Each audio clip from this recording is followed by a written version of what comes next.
Assalamu alaikum everyone. Today we are going to complete the remaining topics of the chapter, and they are that are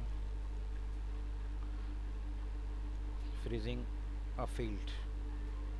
Freezing a field in MS Access refers to making the selected field, जिसे हम बोलते हैं column भी, appear at the leftmost side in a table and making it visible at all irrespective of the direction of the scroll. मतलब हम कोई भी एक सेल को जब हम फ्रीज करते हैं, जब हम कोई भी डायरेक्शन में अगर इसको मूव करेंगे, मतलब स्क्रॉल करेंगे from in right side direction, तो पहला कॉलम जो है हमेशा विजिबल रहेगा, फ्रीज रहेगा, मतलब वो स्क्रॉल नहीं होगा.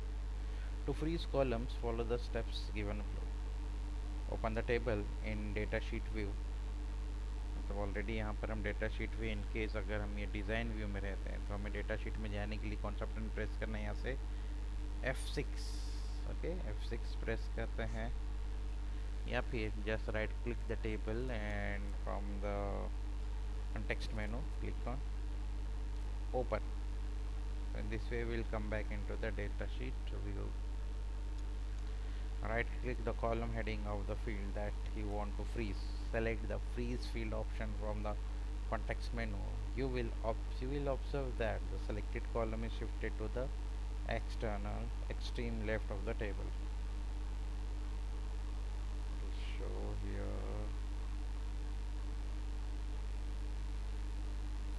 मैं इस तरीके से आपको यहाँ पर शो करता हूँ. Now I think you will. Now अभी क्या करना है, select the freeze field option from the context menu. Right click करना है, जो भी कॉलम हमें फ्रीज करना है राइट क्लिक करेंगे and from the context menu freeze field option. Okay, now you will observe that the selected column is shifted to the extreme left of the table. Yes, of course, शायद आपने notice किया होगा कि हमने जो column freeze किया था वो था रोल नंबर, वो अब कहाँ पर शिफ्ट हो गया, लेफ़्ट साइड पर. ठीक है, अब वो वहाँ पर मतलब कॉलम यहाँ पर फ्रीज रहेगा. अगर हम कोई भी इधर साइड मूव करते हैं तो क्या रहेगा, कॉलम हमेशा फ्रीज रहेगा, वो कॉलम एक्टिव रहेगा, इनेबल रहेगा. You can unfreeze the columns by right clicking on any column heading and select unfreeze all field options from the context menu.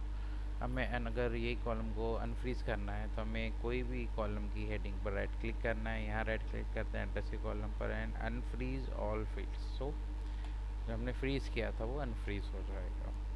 Now hiding a field. MS Access provides feature using which you can temporarily hide columns. To hide fields, follow the given steps. अब columns और field दोनों there is no difference. column को ही क्या बोला जाता है, field, and vice versa. Right click on the column heading that you want to hide. मतलब जब भी हम कोई भी कॉलम को हाइड करेंगे तो इट विल टेम्परेली वो हाइड होता है. राइट क्लिक करते हैं, फॉर एग्जांपल मैं एड्रेस के कॉलम को हाइड करना चाहता हूँ. Just right click to the heading of the table and from the context menu here hide field. See you will notice that the selected column is no more visible in the table. ठीक है, जो हमने table में से column अभी hide किया है वहाँ पर वो विजिबल नहीं रहेगा. Now unhiding the hidden field. सब जो हमने हाइड किया था उसे अनहाइड करते हैं. The fields which you have hidden earlier can be brought back to the table. Follow the steps given below to unhide the table. In the same way we can brought back to the hided table. अगर हमें उसे return लेकर आना है तो option है right click on any of the field heading, select the unhide field option from the context menu. The unhide columns dialog box appear on the screen. It shows the names of the fields present in a table. ठीक है, देखते हैं practically. We'll see. Right click on any table heading. Right click करते हैं, उसके बाद unhide fields. ठीक है, तो अब यहाँ पर जितने भी ये राइट क्लिक किए हुए column means that are visible in the sheet, data sheet view. उसके बाद जो हम एड्रेस विजिबल नहीं है उसको हम राइट चेक करेंगे. So it will get back visible and click on close. जो हमने हाइड किया था वो अनहाइड हो जाएगा. Now last topic, moving through records. Sometimes while entering data in a table you wish to move across the table either to edit some data or delete a record. Many times you prefer to use a mouse to click on the row selector button of a record or simply select field. Whenever there are a large number of records, it's become difficult to navigate through the table. Access provides a navigation toolbar that appears at the bottom of the datasheet, which makes it convenient to move through the records. Various navigation toolbar options are depicts. अगर हमें data यहाँ पर अगर बहुत ज़्यादा है तो यहाँ पर हम क्या कर सकते हैं, जो रिकॉर्ड्स है बिलो द शीट यहाँ पर हम मूव कर सकते हैं. मतलब अभी हमारे टेबल में कितने रिकॉर्ड है, 3 रिकॉर्ड है. मैं 3 रिकॉर्ड मीन्स 3 रिकॉर्ड किसे बोले, रो को हम बोला जाता है record. Text to the first record, हम ये यहाँ पर फर्स्ट करेंगे. अभी यहाँ मैंने सेलेक्ट किया है. अब ये बटन पर मैं क्लिक करूँगा तो क्या करेगा, माउस कर से क्या हो जाएगा हमारे फर्स्ट रिकॉर्ड पर. Move to the previous record, अब ये मतलब अगर हमें कोई प्रीवियस रिकॉर्ड है उस पर लिख जाएगा. अगर फॉर एग्जांपल मैं 3 पर हूँ तो लिख जाएगा 2 पर. अगर 2 पर ये हमारा सेलेक्टेड इट विल ये 1 पर लिख देगा.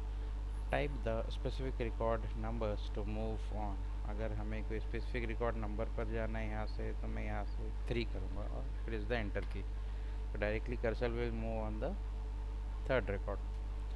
Fourth takes you to the next record. अब यहाँ पर 4 नंबर जो है 1 पर हूँ तो मुझे यहाँ से नेक्स्ट रिकॉर्ड पर जाना है. 2 पर जाएगा. Again I will click on 3 record. हमारी अभी कॉलम में राइट नाउ टेबल में राइट नाउ ओनली 3 रिकॉर्ड्स है. 5th पर है, move to the last record. 5th number ये अगर 1 पर है तो directly it will jump to the last record, मतलब थर्ड रोल नंबर पर डायरेक्टली आ जाए. ठीक है. Now go to the new blank record. अब ये जो है so it will new blank जो 4th नंबर, तो हम यहाँ पर न्यू ब्लैंक रिकॉर्ड यहाँ पर हम इंटर करेंगे इस तरीके से. Again I will click on the go to the new record. Next जो फ्री रो है वहाँ पर वो जाएगा. So in this way we had this was the last topic of the chapter. Alhamdulillah, in this way we had completed today's topic as well the chapter. If you are having any type of doubt or question, please reply me. Thank you.